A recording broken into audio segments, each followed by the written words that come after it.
Jadi pada podcast kali ini kami akan membahas tentang anak jalanan dan putus sekolah. Sebelum kita masuk ke topik nih, alangkah baiknya kita perkenalan terlebih dahulu. Sebelumnya perkenalkan, nama aku Umaira Nabila. Aku Princess saya. Aku Jacinda Ellen Kasunada. Aku Lula Najwa Afili. Dan aku Syekh Muhammad Mustafa Bisri. Dan teman kami yang ada di atas. Aku Bere Valencia. Yang tidak bisa hadir pada hari ini. Tapi ada videonya. Oke, jadi for the first kita itu milih topik anak jalanan dan putus sekolah ini karena menurut kita masalah ini tuh masih banyak banget di luaran sana yang terjadi Setuju. pada anak-anak jalanan. Sepakat. Kenapa tuh Kak? Nah, ini tuh biasanya anak-anak kayak gini tuh terjadi karena ada beberapa faktor. Salah Masalahnya itu kayak satunya, gimana sih tuh? salah satunya itu faktor ekonomi. Yes. Nah. Rendah ya? Iya, karena ekonominya yang rendah, jadi dia tuh terpaksa untuk membantu keluarganya mencari ekonominya di luar sana. Jujur, Jadi dia kasihan. terpaksa juga harus berhenti sekolah di usianya yang seharusnya tuh Masih bukan main-main iya, sih. masih Iya, main-main betul. dan itu tuh bukan kegiatan bekerjanya dia, bukan Iya, kegiatan iya. wajibnya dia. Ya, tapi emang sekolah. Anak semua anak-anak pun Mau harus nggak mau. Mau nggak mau ya itu, karena ada keterpaksaan. Yes. Nah, jadi kisah ini bakal diceritakan oleh teman kita, Beryl, tentang Alvin yang putus sekolah. Ini dia. Beryl, the stage is yours.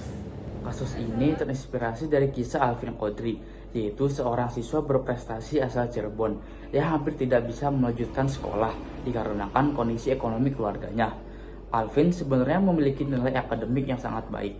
Ia bahkan termasuk siswa berprestasi di sekolahnya. Namun, keterbatasan ekonomi membuat keluarganya kesulitan membayar biaya masuk sekolah, membeli seragam, hingga memenuhi kebutuhan sehari-hari. Ayah Alvin telah lama meninggal dunia, sementara ibunya sakit sehingga tidak mampu bekerja secara maksimal. Balik lagi bersama kita. Nah, kan kita udah dengarkan ceritanya dari tentang si Alvin. Nah, kita tuh bisa lihat kalau misalnya adanya isu sosial berupa kemiskinan dan ketidaksamaan dalam pendidikan.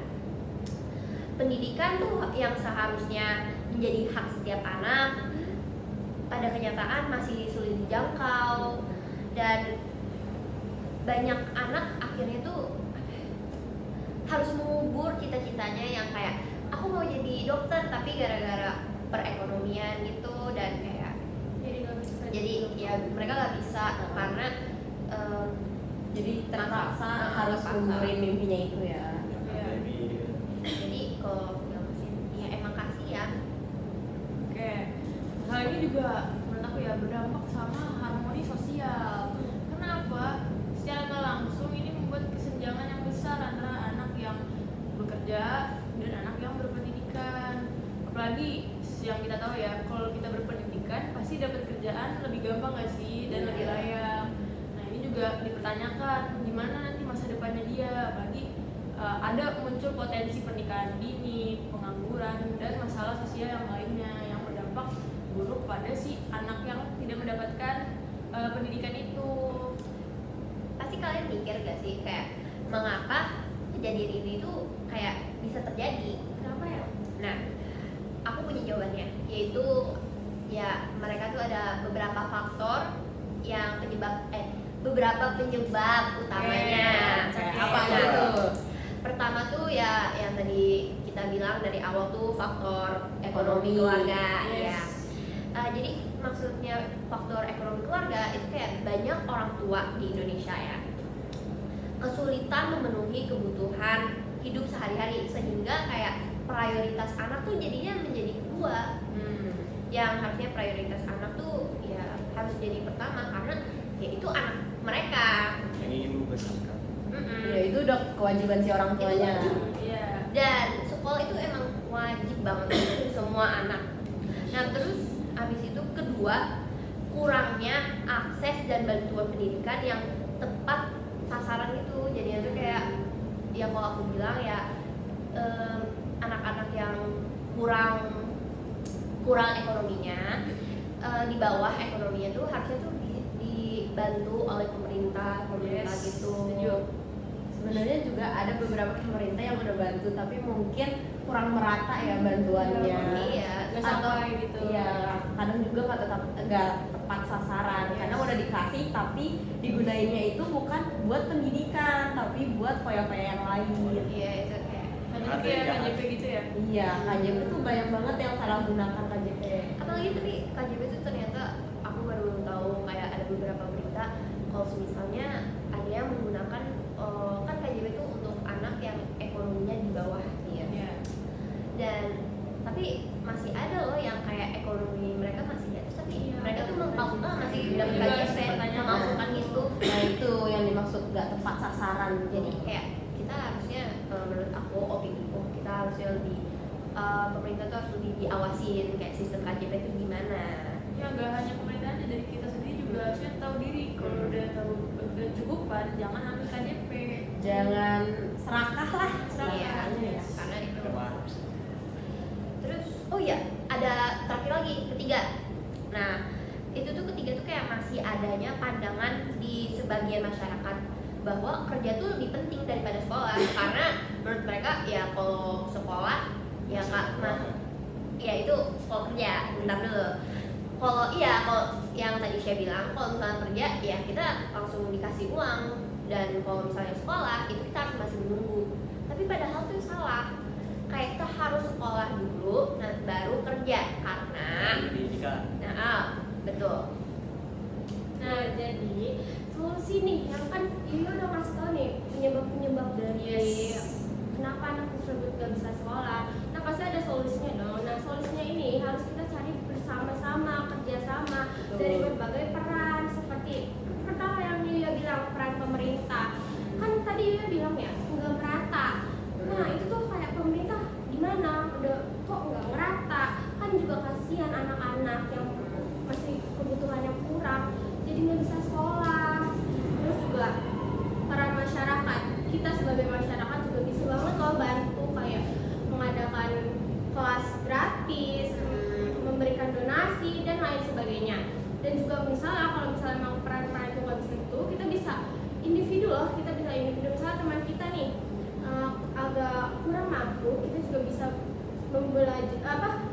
Mengajari. Sharing-sharing. Iya, Iya, sharing.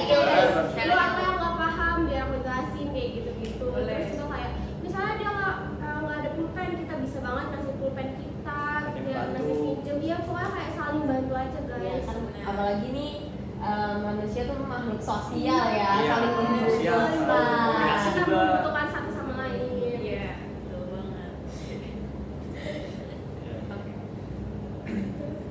Nah, untungnya guys, dari kisah si Alvin ini, setelah kisah si Alvin ini viral, banyak banget pihak yang memberikan bantuan ke si Alvin ini. Jadi akhirnya dia bisa melanjutkan sekolahnya ke jenjang SMA.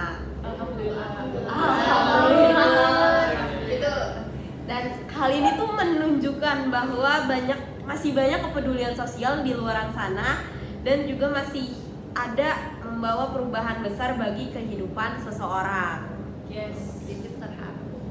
Jadi kisah Alvin ini mengingatkan kita bahwa tuh bukan pendidikan dulu. Salah.